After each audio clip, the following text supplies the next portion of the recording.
Welcome back to the greatest Houston-based podcast in the world, the Weekly D Podcast. My name is Danny G, and today we got special co-host, producer Mr. AOZ, joining me today for a wonderful conversation. This is the greatest Houston-based podcast. The Weekly. God damn it, dude, my eye is itching.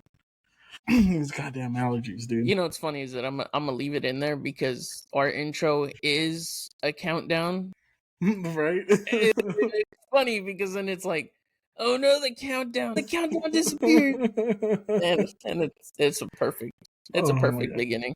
See, I'm just a content creator, bro. That's what I do. Dude, for real though, my eye is itchy. God dang. You ever get allergies where your eyes just itch like crazy? You don't know why. I went through that like 2 weeks ago, 3 weeks ago. I would wake up on my way to work. My eyes are itchy, and I'm just sitting there like crying. And they're just burning, right? Crying, and I'm like, dude. Yeah, see, I don't create enough tears in my eyes, so when my allergies act up, my eyes just dry out. It's the worst feeling in the world, dude. You're like, not enough tears. Mama ain't raised no bitch. Exactly. But what's up, buddy? How are you doing today? I'm doing pretty good. I'm doing pretty good. I tried being cultured.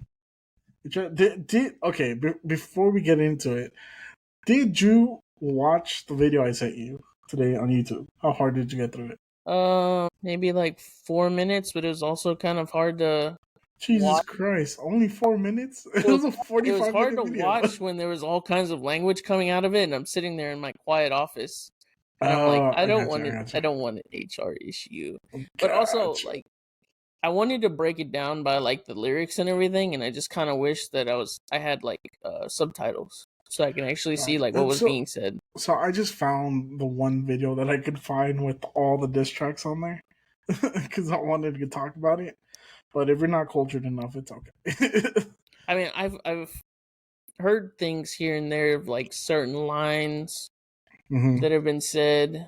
I mean, it's all over the internet. They're literally breaking it down. I've seen a little bit of it. Yeah. Here and there, but I've been on in the past 24 hours, I've been on a Falling in Reverse binge. Okay. It's a band name. Yeah. So nice. Yeah, because he just did a collab with Tech Nine. Yeah. So. Yeah, huge fan of Tech Nine. So it's really nice because it starts off like as like a screamo, and then they have like another artist who I think he was mainly like on TikTok. He was pretty famous because he did like really good growls and everything, and he does like his own music, and so they added him to do like the super deep voice, and then Tech Nine came in like towards the middle and like rapped. Nice. But I noticed that here lately in some of the like newer like releases or whatever. Falling in Reverse has been kind of mixing in like some rapping, and then going into like the screamo. Nice music. Nice. I really check like them it. out. I haven't really listened like to them yet. I'm definitely gonna have to go check them out. Yeah, when they go into like the breakdowns and everything, I think it just sounds nice. Yeah, I have to check them out. Falling in Reverse. We'll definitely put them on my Spotify list tomorrow. Yeah, the one. If you ever heard of Papa Roach Last Resort? Yeah. So they did a re-image of it. Okay. So if you look that one up, you'll know that one. That one's a pretty good one to start with. Yeah. Okay. Yeah. I'll definitely go check them out. So you have not kept up at all with like the greatest rap battle beef that's been going on, and apparently it's been going on for the past couple of years, and it's reached a peak. The peak. We're all about the peak, right? Like Kendrick Lamar has not. He's mentioned that he doesn't like Drake from the beginning. But like we're at the peak right now where Kendrick Lamar is dropped back to back fucking diss tracks. He's destroyed and Drake's image. He's called Drake a colonizer, a pedophile. He's just like literally proven why, Drake may have the most singles in rap, but he's really just a pop star when it comes down to it. Because Kendrick has washed them, bro. I'm surprised you haven't been keeping up with that. I thought you liked hip hop more than that. But I see you're uncultured. There was a time where I listened to like a lot of Drake. That was like back in like 2010, 2011 when he first came out. Yeah, when he used to sing more than rap. Yeah, but there was also like some of the where like Lil Wayne was releasing, I think like what was it, Carter 3? Carter 4? During the Young Money, Cash Money era. Yeah, so he was doing that, and then like I was listening to him, but I was also in the transition of like really listening to Eminem. Gotcha. Because I didn't really hear about him until like I got into high school. So that was like sophomore year, I think. I really started listening to him. And I was like really enjoying the Lil Wayne and Eminem collabs. And then the Eminem with like B.O.B. Yeah. And like all those so you got ones. like out of prime Eminem. You didn't get like hardcore rapper Eminem. You got more mainstream. I listened to a lot of it. Okay. But Not Afraid, which I think was like Recovery. I think that was the album. That's kind of where I started. Okay, so you started at the worst phase of Eminem. Well, I mean, I liked the way he rapped in Recovery and stuff. And then I just went backwards, and then like I've been keeping up since. I think Recovery is like one of his least popular albums Revival. of all time. Or is it Revival? It's Revival. Okay. Yeah, Recovery I think was the one where he like really. That's the one where he more. It was like when he like got sober. No. That's the thing. Like before Recovery, he was the biggest name in rap. Yeah, but I'm saying like because he kept like relapsing and everything that was going on. Yeah. Like Recovery was kind of like the comeback. Yeah. It also wasn't like one of his best albums. No, it wasn't. Like if you look at it as a whole, like it was. Yeah, also one of his albums that wasn't the best. He didn't have that song with Rihanna, though. Monster. That one was pretty good. That was on there. Yeah. Not Afraid, and I can't remember what other songs. Yeah. Okay. Nice. Fuck, dude, he blew half my idea of the conversation was to talk about. I mean, my bad, dude. My bad. I mean, I gave you homework and you didn't fucking. It was kind of hard to do it in the middle of work. I researched your topic. It was kind of hard to do like in the middle of work. No, I got you. I'm trying to hear to like the N word and the F word. Yeah, the F word and everything. And the pedophiles and all that fun stuff. Yeah, we barely get through like Mexican OT being played in the shop. Goddamn. Okay. like barely. Nobody says anything, but the shop is right next to like the big boss's office, so it's really kind of hard to. Yeah. So if I was like working at a different shop, away, because like mine is like the main office. If I was away from all the big bosses, yeah, definitely I could be jamming that and everybody would be listening to it. Yeah. No, I got you. Okay. So let's throw that out topic. I actually got an honest question for you today. You know, we've been talking a lot about like mental health and depression and how life's a motherfucker, but you just got to keep on chugging along. Yeah. I also might get in trouble for the last episode. Really? Why? Because I was. Did you say too much? Not the forgotten episode that's going to release this week, but the one before that. When I was kind of venting about the situations that happened. Gotcha. I was going back. I was editing it, and I sat there and I was like, You done said too much. I think I said too much. It's okay. I feel like I say too much sometimes. That or no, maybe it was the forgotten episode. I think it was the forgotten episode. Forgotten one. Yeah. Fucking camera. I know the forgotten one. We were both venting. Yeah. Going off of the cliffs, I was like, oh. Yeah, there's a lot. There's a lot. I chose a few, and then like I think I picked one where I was still talking about like your sister and everything. And then the other ones were like you talking about your stuff, or kind of going off of like that kind of thing.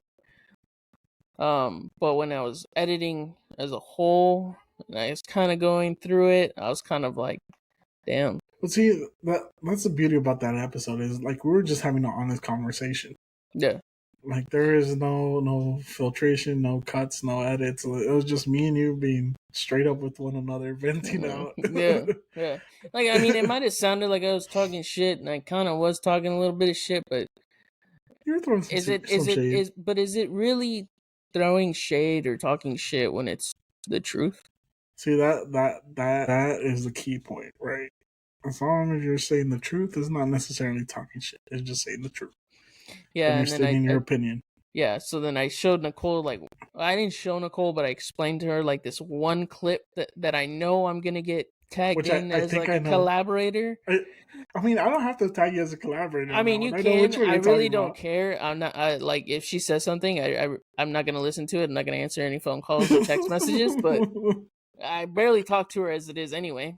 But I kind of explained what happened in the clip, and I was like, I'm listening to it, and it sounds like I'm talking shit, but I'm not.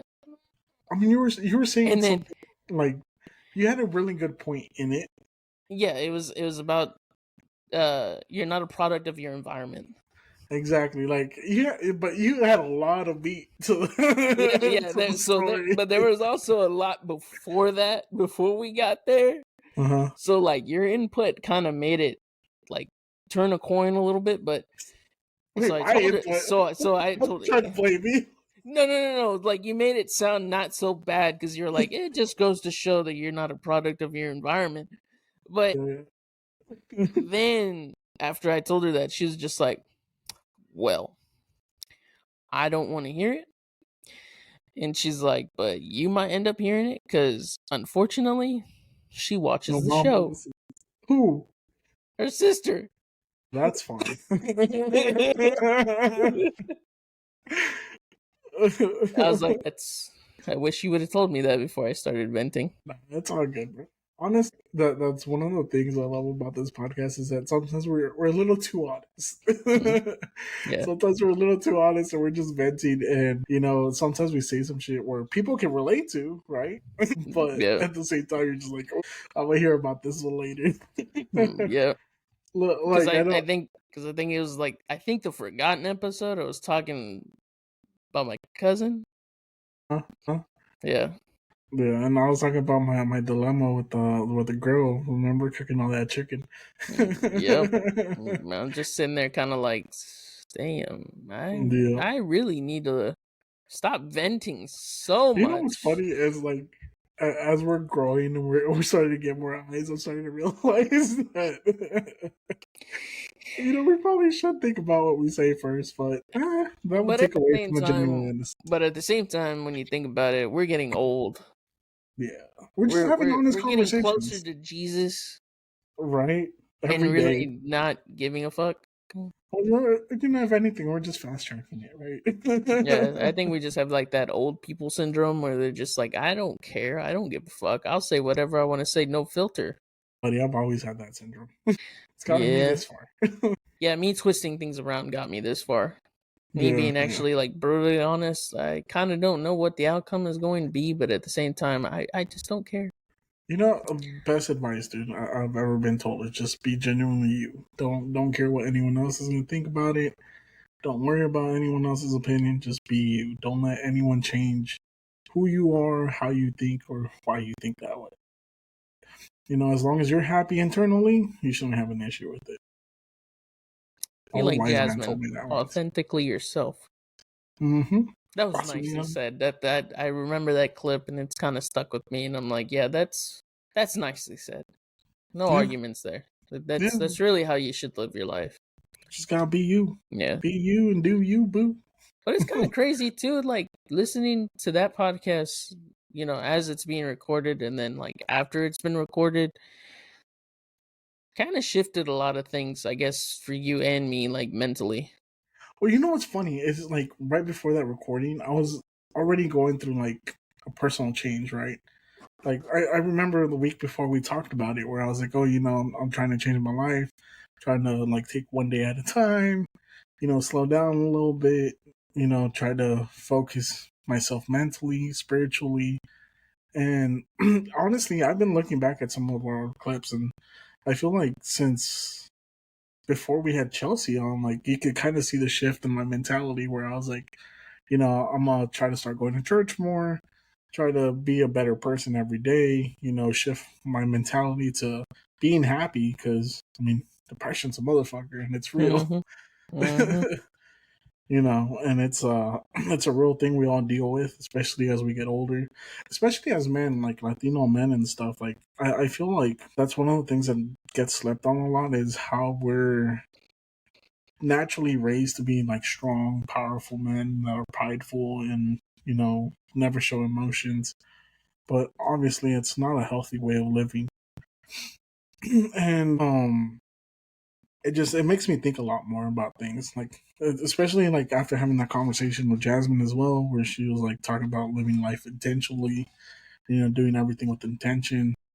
And then just like the conversations we've had the last couple months, it's really made me shift my focus and mentality. And I feel like kind of the podcast has shifted that way too, where we have real conversations now, right? Where we talk Yeah. about like our flaws, about our mental health. I think it's a beautiful phase that we're entering in life, to be honest. Oh, I about you? mean, I just feel like it's just showing whoever listens, whoever watches, that we're human too. Yeah, yeah.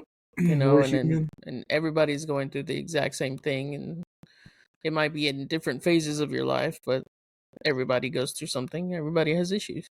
Oh, for sure, dude. For sure, for sure. That's one of the things I always think about, like with my dad, right? Especially recently, like a couple months ago. Not a couple months ago, a couple weeks ago. One of my uncles passed away. And I know my dad was very close to him, and it was just weird seeing him deal with the loss of his brother. Mm-hmm. Because, like, he just completely shut everyone out. He tried to play it cool, like, it didn't affect him. But when I talk to him, like, I get little spurts of it where he kind of breaks his wall down a little bit and, is genuine about it. But then he instantly, like, walls back up. Like, he's scared to show weakness. He's scared to show fear or Yeah. sadness. And it's always been something that I've noticed about my dad because when my grandpa passed away, it was the same thing. Like all his brothers were crying and everything. My dad was just there. Like he wouldn't shed a tear. And like it's one of the things I talk about my wife a lot is that I always wonder if my dad actually talks to my mom about his emotions and his feelings. Right? Because every time I see him as a strong man, someone that doesn't really show emotion. It wasn't until like recently that he's told all myself and my brothers that he loves us. Like it's just he's slowly shifting, but I always see that in him where he's very hard to open up and show emotion. So I wonder if he feels safe to talk to my mom about it. I wonder how he deals with emotions in general. Like I've always wanted to just sit down and talk to him about it, but I feel like he'll pull up his defenses and kind of shut the conversation down. And it's made me think a lot. Like and that's actually bringing us to my question that I had for you today, which was, do you believe in mental health, and have your parents always believed in it, or have they been like my parents, where my dad always says that depression is bullshit? It's not a real thing. You just gotta shut up and work and live through it. And my mom, until recently, she's become more open to the idea of depression and anxiety. And she's been a little more open minded about it. But for the longest, she didn't believe in it either. So my question Mm, to you was: have your parents always been like that, or? I don't exactly know if, because I'm trying to think back. My dad didn't really show much of emotion. He did a lot of like nice gestures. Me and him never really had that open conversation. I think we do a little bit more now, but I also know that there's a little bit of a language barrier because he primarily speaks Spanish and he knows English, but it's a very broken English. So sometimes it's kind of hard, I guess, for me to explain certain things and see if he actually understands it. Because I don't know his level of understanding, I know his level of speaking. But there have been times where like I'll sit there in English, and it's only because, like I've said before, I learned Spanish when I was young. This was my first language. Went into school, and it wasn't really strongly forced like most Hispanic households. Like when you're at home, you speak Mm-hmm. Spanish. Yeah. You know, I didn't have that growing up. It was kind of Gotcha. like you're free to speak whichever language you want to. Of course, my Mm-hmm. dad took it as I'll learn English through you, right? And I probably should have put more the effort of let me learn Spanish through you.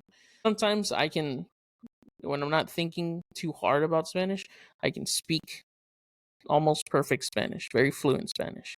But when I think about it too much, my English kind of takes over in my head and I don't know the translations to say what I want to say in Spanish. Okay. So sometimes we'll have conversations where he's speaking Spanish to me. I completely understand everything that he's saying. Mm-hmm. And then I'll say things in English and, you know, he understands. Like I can see that he understands a lot more English than he can speak.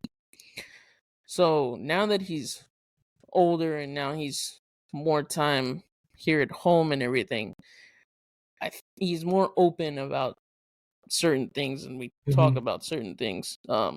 But I've always had the emotional support more from my mom. Gotcha. Um, I don't exactly know how it came about, but I mean, my parents growing up, like, um, they never really kept anything from me. Like they Yeah. talked to me like I was like an adult. Like this is happening because this happened. This is happening because this is happening. Like, losing the home that I grew up in because Mm-hmm. my mom lost her job and we couldn't keep up with the bills kind of thing, right? They didn't sugarcoat it like we're getting a new house, we're moving, They didn't Mm-hmm. do anything of that. I mean, I've kind of see I've kind of seen like a lot of their ups and downs, but the one thing growing up is I never seen them argue. Yeah. And I mean they have like little fights, but I can see that the fights are mainly like he's stressed out, she's stressed out. They're just kind of Mm-hmm. like snapping at each other just because they're both overwhelmed. So it really doesn't get vicious or anything like that. But as far as like emotions and stuff, I think like with my mom I've had a lot of conversations about like not really anxiety and depression. Mm-hmm. It's just more of like nervous, sad because we didn't have words for it, right? We didn't Yeah. know any of that existed or anything like that. It's just like whenever I'm feeling a certain way, sometimes they pick up on it and they're like, "What's wrong?" And we talk Mm-hmm. about it, right? Okay. And like even my dad would sit there and be like, "You okay?" Even though we didn't have that constant communication kind of bond because growing up, he also did work like 2 or 3 jobs. Yeah. So it wasn't until like maybe like high school that I started getting more time spent with my dad because he had a job that allowed him to come home at reasonable hours and Mm-hmm. I was able to see him more. Okay, that makes Um sense. yeah, so I mean most of the time my dad just says, like for certain things he says, sacrifices have to be made, It Mm-hmm. sucks, but you have to do it for the better of the family sometimes. Yeah. And I can see that he doesn't exactly regret having to work so much, Mm-hmm. but I kind of feel like he might regret missing He, out. he thinks about it. Yeah. Yeah, yeah. And he's trying to make up for it now, but also specifically like with Dylan, Mm-hmm. like since Dylan moved in, he's kind of doing a lot with Dylan, not Mm-hmm. only because he sees himself with like in Dylan, like not growing up with like his mom, his Mm-hmm. grandma raised him, and his aunt also raised him. So his mom wasn't really that much in the picture. She was more Yeah. focused on like his younger brother because that was the favorite. And then his dad was a drunk, but I guess you can say he kind of fit with that stereotype where it was like you work Mm-hmm. and you don't Just work talk about through it. anything and you work through it, Yeah. but he became very alcoholic Mm-hmm. and he worked so much that I think the highest education he had was 3rd grade. Damn. Yeah, like he didn't know how to read Mm-hmm. or write. So, Damn. from what my dad told me recently, that he remembers that my dad didn't have to grow up poor, right? Apparently, my grandpa actually had like an estate from his Mm-hmm. parents, Damn. but because he didn't know how to read or write, someone came and said, "Hey, I'll give you like $150 to They took sign it this from. paper for something else. He come to find out that he lost the 3 houses that they had. Dang. Yep. But he Fuck. was also so, I guess you can say he had an addiction to alcohol that Yeah. at the time he didn't really care. Yeah. When he Okay. That. sobered up, I could see that he was full of regret. But as far as Yeah. like me growing up in my family dynamic, I mean, everything was kind of like out in the open. There wasn't labels as far as like depression, anxiety, Mm-hmm. none of that. None of that really came in until like we learned more about it from like Nicole and her siblings and everything they went through. Mm-hmm. Like some of them, they actually went to therapy and stuff, and then we're just like, okay, so that's what depression is. Okay, that's what anxiety is. Mm-hmm. And I guess that's where I sit there and I'm like, yeah, I have anxiety. Yeah, I might have depression, but I've Mm-hmm. never seeked like Go professional for it. help. Yeah, because again, like my family dynamic is if you're feeling a certain way, you express yourself. Yeah. See, that I feel like that's where our family dynamics were different. Because with my family, it was always like, figure it out. At least for my dad's side, it was always just like, you're feeling some type of way, figure it out, get through it. Don't make excuses for yourself. Work through it. Yeah. Be tough. And then for my mom, my mom grew up a very hardy woman as well, because they grew up very poor and they started working at a young age. So she had a very similar mindset.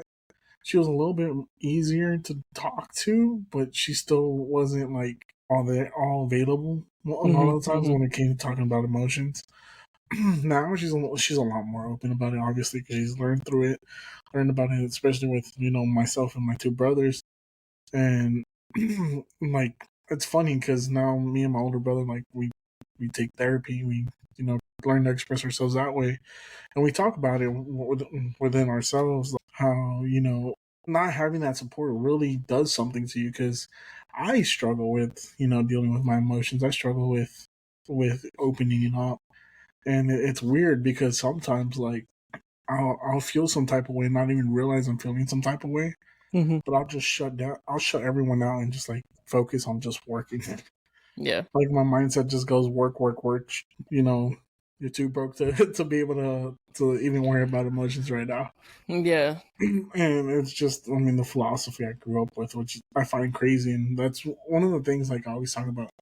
I always talk to Nadia about where it's like I want to break that for like when we have kids and stuff. I don't want them to be scared to tell me, hey, I feel depressed, or hey, I feel anxious, because I mean I myself, you know over the past years I've been diagnosed with ADHD. Realize that I am severely anxious about everything. It's what makes me the person I am, and why I try so hard at certain things, why I have such an addictive personality, and also why like I excel at certain things, because I get really anxious about doing bad, that I push myself to do the very best I possibly can. That's why I became a good mechanic, to be honest. I mean, you remember when I would rebuild an engine or transmission, never turned it on before I went to lunch, if it was close to lunch, or before the end of the day, because if not, I'd think about it all fucking night or all throughout lunch. Yeah. It's just the way my brain works. But like going to therapy, which if you've never been, I highly recommend it. At least try it like a couple times, because it really does help break down certain things in your brain, in your mind, or things that you don't even realize until you start talking about it to someone. But again, you have an open family dynamic, so it might be a little bit easier for you rather than me. Yeah, I also don't know. See, so I feel like your dynamic was because both of your parents are very like actually Mexican from Mexico. My mom was born there, Mm-hmm. kind of grew up there, but she was more in the States. Mm-hmm. So I think the way like she grew up and saw things was different Yeah. than the wake up and grind, work through everything kind of like thing. Mm-hmm. But also the other the other thing that I realized, like listening to like when my dad has opened up about like the way he grew up and the things that he went through and everything, Mm-hmm. I realized that you know how like for you, you're gonna break the generational curses, right? I'm trying. Right, Working to right. it. And no, you're going to, right? Because that's your goal at the end of the day, right? Yeah. Because you want them, like you said, you want them to come to you and not be afraid to talk to you or express any kind of emotions, right? Yeah. So I want that as well. But I realized that I'm not the one that broke the generational curses, right? It was actually my dad. Yeah. Because my dad grew up with like everything that you did, you would get hit.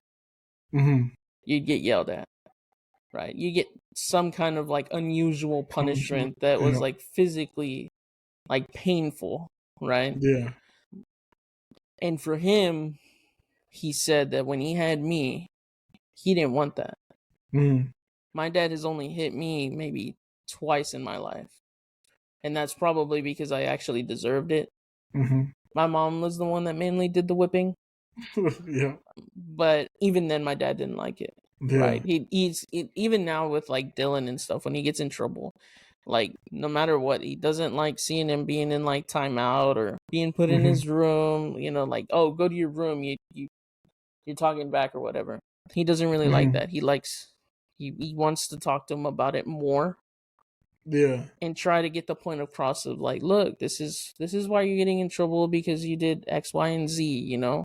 Next time you really need to think about what you do, and maybe this won't happen again. Right? He's very, It's taking a very different approach talkative. to it. Yeah, yeah. And he was kind of the same way with me, but you know, me growing up, I was stubborn.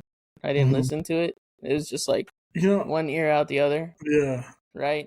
But with my family dynamic, I came to realize that a lot of the things that my parents said growing up, I wouldn't listen to it, but it'd still kind of be in the back of my mind. And there were certain things that happened, and I would literally go back and be like, hey guys, you were right. I was wrong. Right? Y'all told me not to take this approach. I still took it, but you said, look, this is what's going to happen. But if you want to go along with it, fine. You keep doing what you're doing. But it's going to happen, right? Yeah.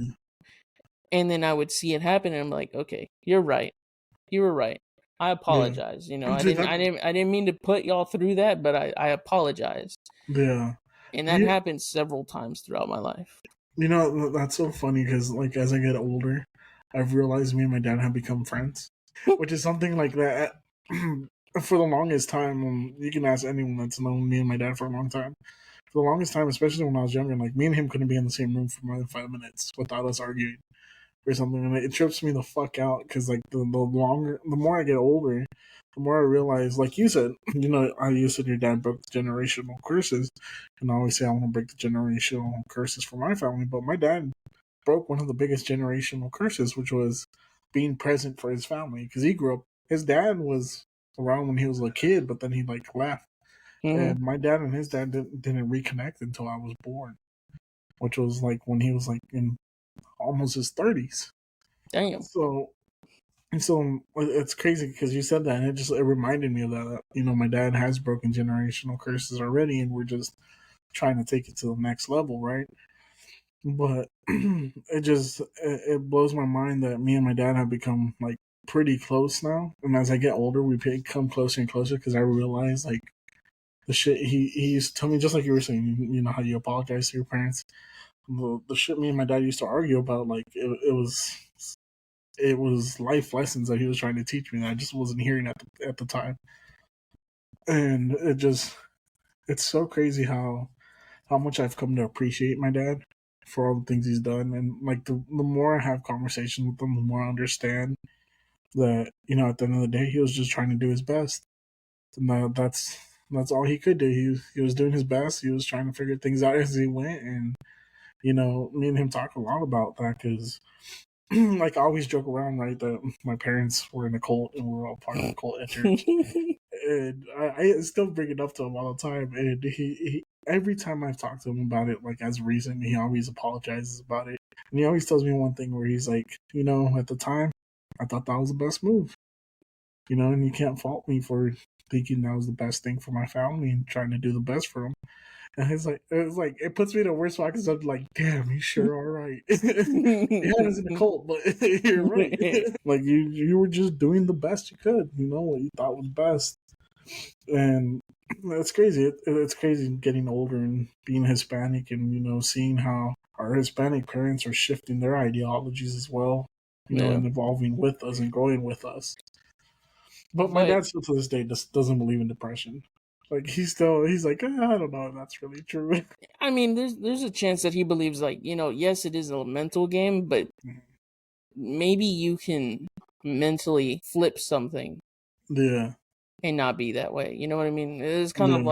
like yeah, Well, it's kind of goes to like it's a sign of weakness, but he's but probably like it's could be like a moment in your life that where you once you need get that. through it, you know what I Yeah, mean? I mean, I understand it though, right? Because like, it's a mental toughness that you have that not a lot of people have, Yeah. and it'll sometimes push you to do things that you know you really didn't want to do because you have that mental toughness. You're like, fuck it, I gotta do it. I gotta get through it. You know, and sometimes having that mental toughness and being able to turn shit off, like emotions off, and just powering through something is useful, right? Like Yes. it could be very useful. It can get you out of tough situations, but at the same time, it's like it's not healthy to do, right? I mean, one a really quick, simple thing of mental toughness that I pulled away from it was when I got COVID. I was fucking dying at work, but I was like, I'm not going home. I have to work. I was yelling at you to go home. I Right? even went to our first aid kit, found a disposable thermometer and stuck it in your mouth and told you, you have a fever, take your ass fucking home. I still didn't go. No, you just said, hold on, open the toolbox drawer. I have Advil. Let me pop 4 of these suckers and keep going. And I'm like, no. But again, it was a time where I needed. I even took you out for soup. Yeah. But that's what I'm saying. Like sometimes it's a good thing to have because like obviously in those times I needed to work. I was fucking broke. I was trying to get out of a situation, Yeah. right? So like the mental toughness was there where I was like, fuck it. I feel like I'm dying, but I'm just gonna push through the day. And if I die, I die. Sometimes ignorance is bliss. Sometimes, but But it's sometimes not it's really terrible. ignorance. It's more like stubbornness is Stubbornness, yeah. bliss. Yeah, yeah, just to But push through it. I mean, sometimes it's a terrible thing, right? Like another example of me being too mentally tough for my own good was when I hurt my back in a car accident. I never stopped working. I literally worked through a herniated disc, you know, and it never recovered the way it was supposed to recover because I just never stopped. Right. So I mean, there's good and bad in it, but obviously it's not a healthy way to live. Yeah. But I I mean, appreciate a habit. kind of like I guess another like a family dynamic kind of thing, kind of going back to like not showing weakness was growing up.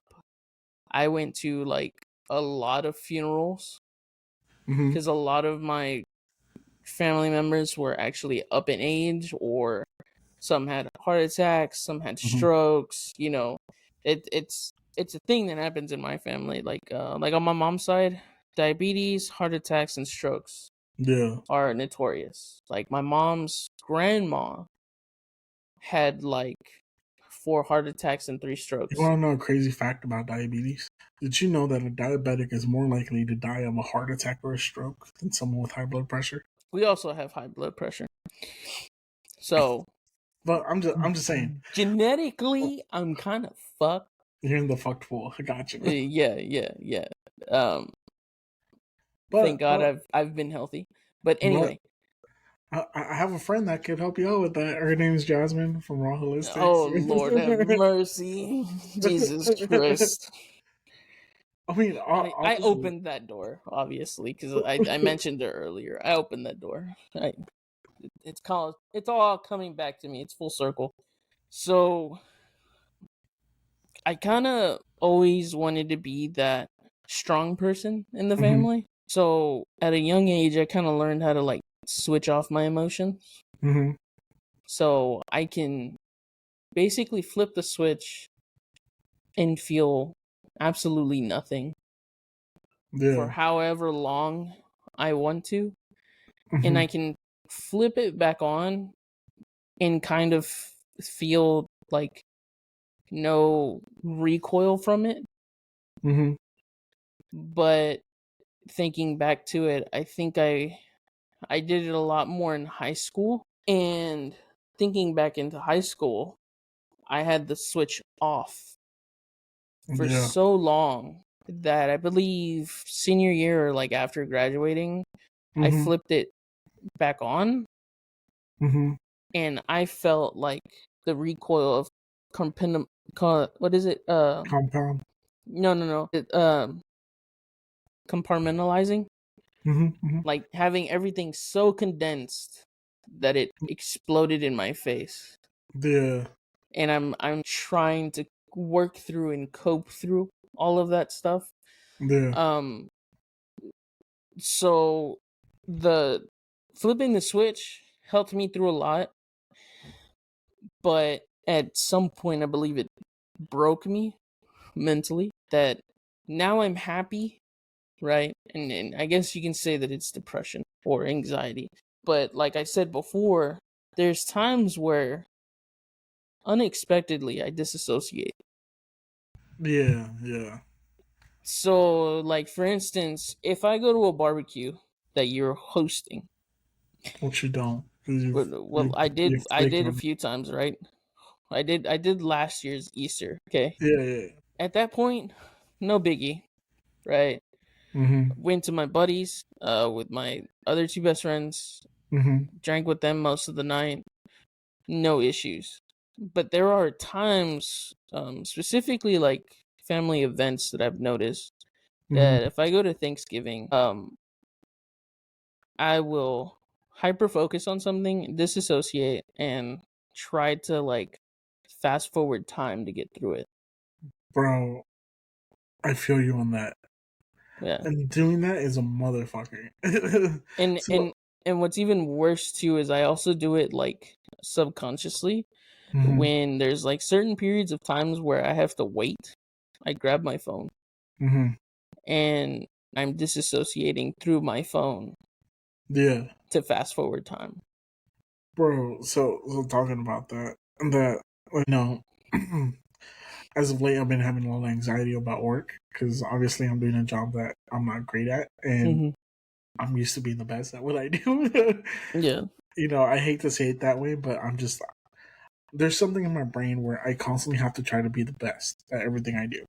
Yeah. It has to do. It's something to do with my upbringing. It's the way my dad was with us and whatnot. And I've always been taught to do the very best at everything you do. Like, be the best at it. Try to be the best at it. Go balls in, all balls in, 100 miles per hour, or nothing. Yeah. And I do that with everything in life. I do that with podcasting. I try to be the best at what I do. I give my 100% all the time. I mean, sure, I burn out sometimes, and I get inconsistent, but I always try to do my best. Same thing with my marriage. Like, I try to be the best husband I possibly can. Sometimes, like, I go overboard and I burn myself out on that. Yeah. It's just the way my brain works. I have to try to be the best, right? And because I haven't been the best at my job, because I'm still learning how to fucking do it, I'm still really new to it. There's days where, especially like I've noticed this on the weekends, that I'm so fucking anxious about not being the best that I think about my job nonstop. Kind of like when Mm-hmm. I used to fix tractors, and I used to always think about tractors. So, like, in the weekends, when I notice that it's getting close to like the end of Sunday, I get super anxious. I get like this severe anxiety where I just start disassociating, and I try to stay up as long as I can because I don't want the day to end, because I have this dread of waking up on Monday morning and having to get back at it. Mm-hmm. And it's terrifying in a lot of ways, because like, fuck, I don't want to wake up, like, and I don't know if it's just anxiety or if it's depression or if it's all of the above. But like, one thing I've been doing to try to combat that is, like, I started waking up earlier to go work out. And while I'm working out, I'm listening to like affirmations. I'm listening to morning prayers, listening to worship music. I'm trying to pray through it every fucking morning. I pray. I wake up. I'm like, dear God, help me take this day as a new day, a new beginning. And every single day, I've been doing this like clockwork. slowly but surely, that feeling of anxiety is slowly fading away. But there has been days, dude, where like I didn't eat. You remember when I told you I was all stressed out? Mm-hmm. I wasn't eating. I wasn't like drinking water. I wasn't sleeping. I was just so fucking anxious, dude. And it was the first time in my life that I ever felt the pressure of being a provider for my family, for my wife, for my pets, and knowing that if I keep slipping, I can lose my job and not be able to provide. Mm-hmm. And that was the most terrifying, anxiety inducing, depressive episode I've ever had since I've been married. I've been through some shit. Like I've told you before, like me and my wife almost got divorced right off the jump. My dumbass. But nothing has affected me as much as possibly losing my fucking job. And it's crazy because I went through a full depressive episode, and then I just one day I woke up, I was like, "Stop being a bitch." I could literally hear my dad telling me, "Stop being a bitch. We'll just work through it. You can get through this." And then my wife was honestly like the best part about it because she talked me through everything every day, and kind of got me back into praying and stuff. But to be honest, dude, it's mental health's a crazy thing. It And is a crazy thing, and it's it's so crazy slept that on. it's grown more in these Bro, last and you couple know of what the years. craziest thing is when you look at the statistics, right? Like, I think it's what 80% of depressed people are men that have families. Yeah. 90% of all suicides are grown ass men that just weren't hurt, and it just fuck, man. It makes me like this is why I'm so big on therapy, and I'm so open about like I go to therapy and this and that. And I try to tell all my friends about it because that's the last thing I want to do is get a phone call and be like, hey, so and so called it quits, right? But man, Hold on, I'm trying to see because you saying that Alan Richardson, mm-hmm. he plays Jack Reacher on Amazon Prime's show. Uh-huh. I recently watched a clip, and I say recently, but that was like probably like 2 months ago, where he was talking about he literally attempted to hang himself Mm-hmm. on a set, and he was talking about that it was insane because being a provider, this, that, and the other, it's crazy that him growing up, depression, he's like, oh, that ain't gonna be me, right? Mm-hmm. And I kind of had the same thing too, right? Growing up, it's like depression's like this off, like Off the far wall away thinking, thing, yeah. kind of thing, like it's not gonna happen, right? The same thing with like anxiety. And it's crazy that he sat there and said that when he was attempting, that his mental state was that it wasn't focusing on anything, but it was like seeing as him doing it is a gift to the world. The world would be better off without him, Yeah. right? And I related to that quite a bit because I've had those, Mm-hmm. right? I've had those thoughts before. Mm-hmm. And what's crazy is that, and I believe it's because of my family dynamic, me thinking that I will Mm-hmm. think it, get really sad about it, really depressed about it, really beat myself up over it, which I do a lot. I beat myself up for a lot of things. Um, but really pound it into my head. And there's always these moments where I think back. Yes, to yourself, you feel like it'd be a gift to the world. And I think it's mainly because I've been through so many funerals that then I Mm-hmm. sit there and be like, but think about what happens when you're gone. Yeah. Who's it going to affect? Yeah. You're like, your mom's gonna cry, your dad's gonna cry, your wife's gonna cry, your cousins are gonna cry, right? Mm-hmm. Your best friends are gonna cry, and you're sitting there like, and I have a very, I don't know how to, I guess you can say like a very vivid like daydreaming kind of thing. So sometimes when you tell me stories and you go on about these stories, in my head I can vividly like picture Mm-hmm. like it happening. Like I'm watching a movie, but I'm listening to you the way you're saying it and everything. Like I can picture it, and I do that a lot when I beat myself up. So me thinking that, in my head I can picture every individual crying. Yeah. And that's kind of what kicks me out of that mental state. Like I kind of like reset myself. Mm-hmm. Right. I got you. I don't have those thoughts anymore, but that was like way back when, and it Mm-hmm. kind of clicked. Like when you're sitting there saying like you're a provider and everything, and then that 80% of men are committing suicide and everything, Yeah. and it's the mentality of like, it's kind of like the sickness that you believe that it's going to be a gift to the Mm-hmm. world, right? You feel like you are failing, right? Yeah. And you think that the solution, the only solution you can come up with, because you believe that you are responsible to be the provider, protector, and everything, you believe that if you go away, everything will resolve itself. You believe you're the source of all the problems. But in Mm-hmm. reality, it's not like that. Yeah. But when he said that in the interview, I was just like, dude, that's kind of crazy when I think back at it, that you're not upset about how you're feeling. It's more of, you believe that the solution to all the problems are, if you go away, it's a gift. And Yeah. and looking at that perspective, I'm like, dude, that's You that's know. kind of crazy, because you don't think about that when you're in the middle of it. Like, that's not the solution. Why are you thinking that? You don't know why Mm-hmm. you're thinking that. It's just But an intrusive thought that yeah, gets in your it's a brain. yeah, and it's insane, because it kind of goes back to like studying more mental health and everything. You know what?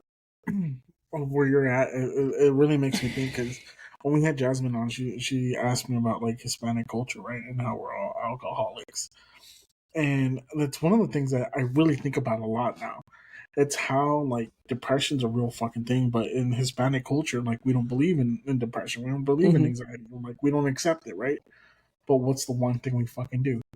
We drink our sorrows away. We drink our pain away. We literally like this is our depression. Like beer is our depression. Alcohol is our depression. You're a And that's fucking walking stereotype. God damn it. well, I mean, I enjoy beer. I enjoy beer. Like I no longer drink because I'm depressed. I only drink when I'm happy Although or I I'm find in a you a good little mood. strange because you're drinking Dos Equis from a can, because I think it tastes funny coming out of a can. It tastes a little different. I'm not gonna lie. Glass bottles You get the better for me. metallic taste, Yeah, but I don't like it. I don't mind it. That's what my wife bought me today, so that's what I'll do. It's like a reward. It is like a reward. But like I was saying, like I don't drink anymore if I'm sad. Like Hmm. I made a rule that it's part of my like recovery from alcoholism is I have a rule. I don't drink when I'm sad. I don't drink alone. Right? Like this doesn't count as alone because you're on the other side of the camera. Yeah, Right. yeah, yeah. But yeah, I don't drink when I'm sad. I don't drink when I'm alone. And if I'm playing video games and drinking, I'm only allowed 2 beers. This is my choice of drink. Goddamn, no, I'm just kidding. Goddamn. Concentrated degreaser. but it really makes you think, right? Like we have so many fucking alcoholics in our culture, and it's because of that reason, because we don't accept, or not we, but like the older generation doesn't accept anxiety, doesn't accept depression, right? And their way of coping is drinking. You get drunk, you forget it for a moment, you wake up, you drink again the next day because you want to forget all your sorrows. Hmm. And it just it really makes me want to find more people to talk to and have interviews with that study mental health, but not in like white culture and Hispanic culture. Like I want to learn more about why it affects our culture so fucking much, right? Because obviously mental health's a huge thing nowadays, but why is it that our culture's so prideful and stubborn that doesn't accept? Yeah, because I mean, I think there's like even on some shows like telenovelas and stuff back in the day, like she has depression, right? Like a character in the show it has like a depression, and the response from the other characters is she's just mentally insane. Yeah. She's crazy. She's not depressed. Or she's just She's just pretending, she's right? just pretending for attention. Yeah, yeah, Yeah, the number one excuse, for attention. yeah, yeah. She just wants Atención, bro. attention, Yeah. you know? And it's kind of like thinking back. like I was saying a while ago, it's kind of crazy because in the moment you're not thinking of anything like that, but yet it's painted you only want attention. Yep. Right. Right. And yeah, it's kind of like no, not at all. I'm not even thinking about you. I'm not even thinking of the people around me. Right. I'm just within myself. Right. But it's kind of crazy that it's painted as, oh, you're either mentally insane or you it's want also attention. crazy how your brain's like your own worst enemy, right?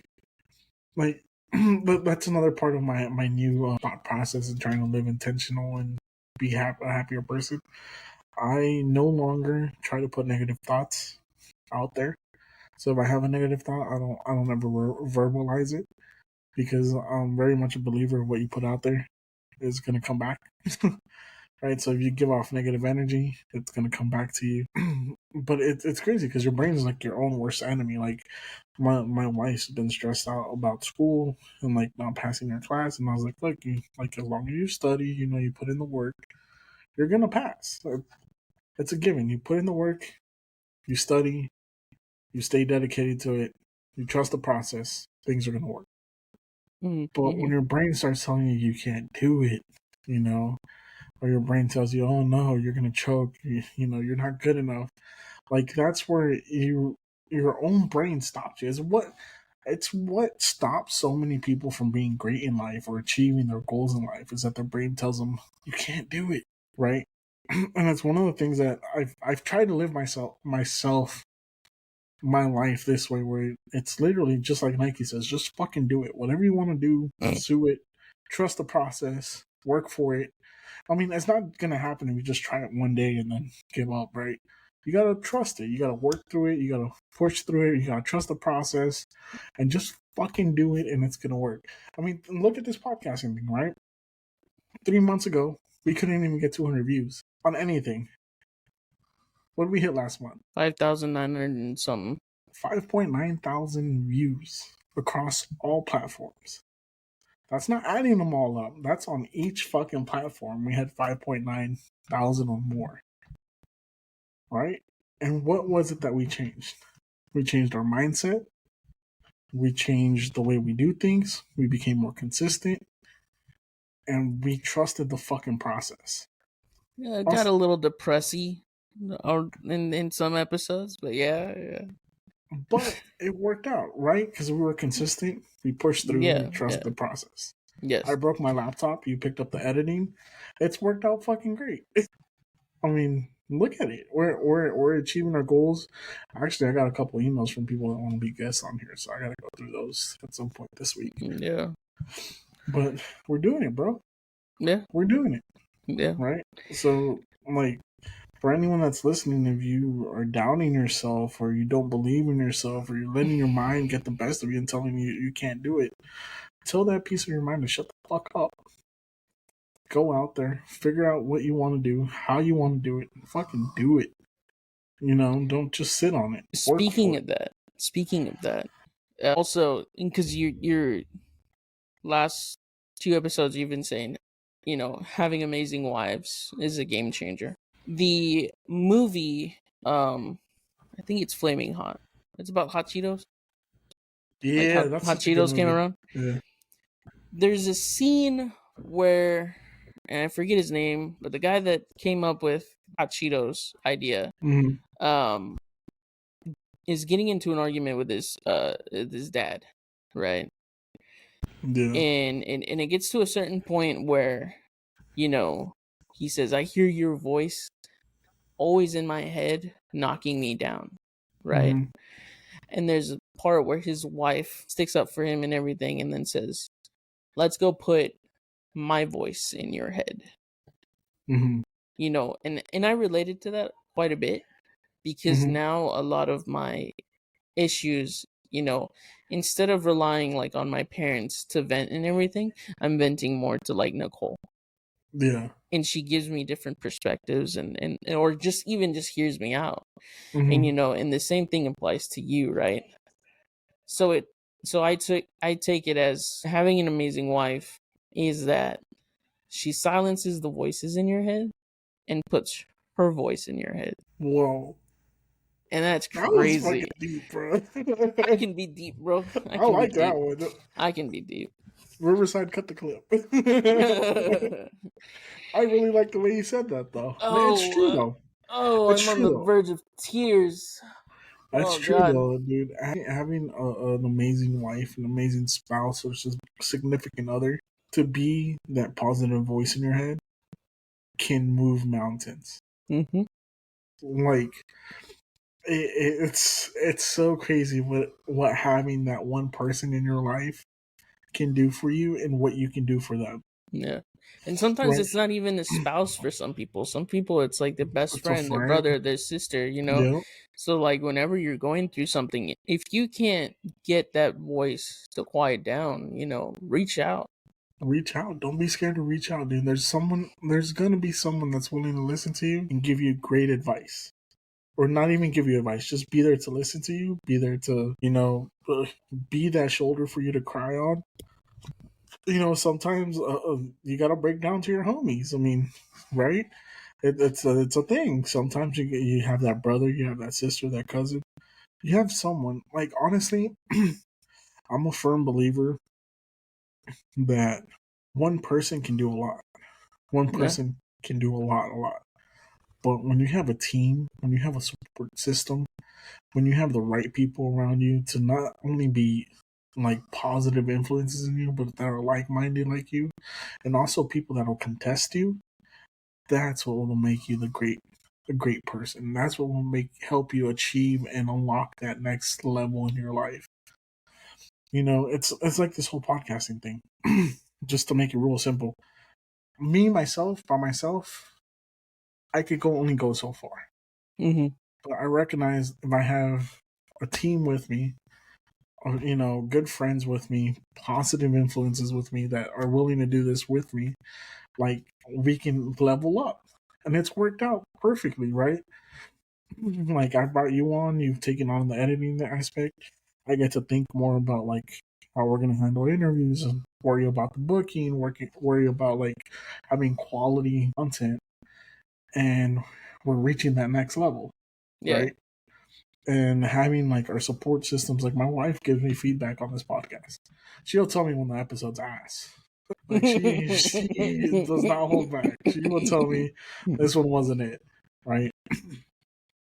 But just find someone that's a good support system for you. Build that support system for yourself. You know, find people that you trust. Have a tight inner circle. You don't have to have a lot of people in your circle. You know, 2, 3, 1, whatever makes you happy. That's what you need to have. Yeah. And have positive influences around you, right? Hang out with people that are smarter than you. Hang out with people that are richer than you. Hang out with people that have goals that are similar or better than yours. Because that'll only make you a better person. Yeah. Right? But you also have to be not afraid to show the vulnerability. And you know, I don't think it's be afraid. It's okay to be afraid. I think it's you gotta be willing to be vulnerable. Yeah. It's okay to be scared. Yeah. It's okay to you know, double think it. It's okay to struggle with it. But you gotta be willing to try it.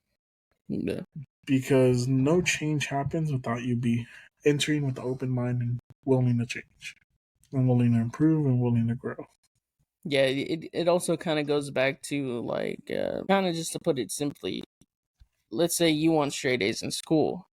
Yeah, you can speak it into existence, but if you don't sit there and the work in, you know, do the stuff that you got to do, it's not just going to magically appear. Unfortunately, life is, you have to work towards it. You have to put some type of effort to get something back. That's why I say you gotta work at it, you gotta trust the process, and you gotta believe in yourself. Yeah. If you do those 3 things, it's not gonna happen overnight. It's not gonna happen in a month. It might if you're lucky, but it's not gonna happen in a month. But if you work at it, you believe in yourself, and you trust the process, you're gonna achieve whatever you're trying to achieve. And it's not gonna be easy. Like by far not. My mom always said that the greatest things in life cost, and she meant that not just in the monetary value, but in the sacrifice value, and I believe that 100%. The best things in life will always be challenging to obtain or will cost a lot, but they'll be worth it at the end. Yep. Like in the words of Lord Farquaad, some of you may die. That is a sacrifice I'm willing to make. God damn. Oh shit. But on top of that, before we end it, trust yourself, believe in the process, believe in yourself. That what you're saying. Aside from everything bad that he did, if you look at Hitler, he accomplished a lot with like 2 scientists. And with no money. With no money. He accomplished a lot. Yeah. And no ammunition either. Yeah. Don't use him as an example for everything that he did. I'm just saying, as an example, this man came from nothing and with a small circle almost took over the world. Yeah. That in itself is an achievement to show that anything is possible. I agree. Probably not the best example to make. It's probably not. But you know what? You know what's fucked up about this? You swear everything's gonna go south and out the wall. So someone used AI to translate one of his speeches, right? Yeah. That he gave. And I was listening to it and I was like, this kind of makes sense. Yeah. I was like, he's got away with words. I was like, I can see why he convinced so many people. He was very convincing and charismatic with his words. Mm-hmm. But he was also very proud of Germany, dude. I think that's where like the more I listen to that one speech, I'm like, I can see why people followed him. He had a crazy pride for Germany, a love for Germany. And he convinced the people that felt the same way as him that, the Jews were bad people, that they were taking all their stuff, which I don't want to get into it too far. I don't want to get political, but... Oh, you mean kind of like America, how they say it's the Mexicans taking all the jobs and everything? No, not even that. Not even that. But they're just... He made a lot of sense in his speech. I mean, it makes you double think. When you think about it and take it all out of context, if you were to remove him and all the fucked up shit he did and just listen to that one speech with an open mind, you're like, okay, I can see where he's coming from. And that's kind of the crazy thing too about him is yes, he did a lot of bad, but if you look at him with an open mind and subtract all the bad things that he did, it's kind of crazy the amount of things that he achieved. Oh, dude, World War II was the greatest scientific war of all time. And without, him pushing the boundaries in everything, I mean, we would have not ended up with a jet engine. Exactly. We wouldn't have had tanks. Yeah. Or learned about chemical warfare. Yeah. It was all him, dude. He also pursued the Holy Grail and tried to find it. The nuke wouldn't have happened. Exactly. Oppenheimer wouldn't have been Oppenheimer. Yeah. Still been some professor at some school in Germany. I still need to watch that movie. I think it came out free on something. I need to watch it. It's on my watch it list. That movie was filmed specifically to be watched on IMAX. Right? So find the biggest TV you can watch it on and get some surround sound when you watch it. That's all I can say. So don't watch it on your 22-inch computer 22-inch? No, I'm not going to watch it on my computer screen. I'm going to watch it on my... I think it's a 55. I don't know what size it is. I'm going to watch it on my... I saw it IMAX. It was amazing on IMAX. I saw it regular at the movie theater. I was fucking pissed. It didn't catch my attention until after I realized it was a World War II movie. And then I was like, God damn it. I should have gone to watch it. Yeah, it was good. It was good. It edges you the whole time, though. I won't tell you the ending, but it edges you. Is that your new word now? No, maybe. It was on my Wordle today. You said it a few times. I don't know if you said it live recording, but you said it a few times, and I'm like, I know what you mean, but I have a different mental definition. Yeah, and I'm like, I don't know, buddy. Wordplay. Wordplay. Oh, Jesus Christ. And that's all I had for today. You wanted to talk about Twisters, right? We'll save that for another day. Yeah, that movie looks fucking stupid. Let me see if I can watch it, and then we'll talk about it. Was true the first one or the new one? The new one I've seen the old one. I've seen the old one. The new one's like stupid. All they do is added a Twister. It's the same fucking movie. They just added a Twister to it. They kind of did like a different twist to it. I don't know. No, they didn't. It's the same fucking movie with an extra Twister. I've watched the trailer like 5 times. Like, I've seen the trailer multiple times because I go to the movies like once a week, and it always plays. It's been playing probably for the last 3 weeks. Oh, damn. Same fucking trailer. Damn. Yeah. No. I'm going to go watch Kingdom of the Planet of the Apes. Yeah, I'm going to watch it next week when I get the discount Tuesdays. Yeah, I'm going to try and go watch that probably this weekend.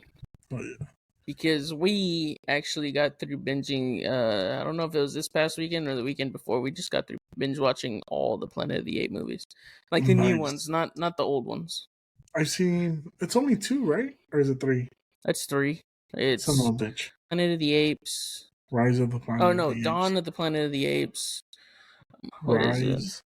Isn't it Rise? Rise of the Planet of the Apes, I think. And then it's War of the Planet of the Apes. Okay, that's the one. And that's the first trilogy, and then this one I think is taking up several years after the last one. After Caesar dies. Yeah.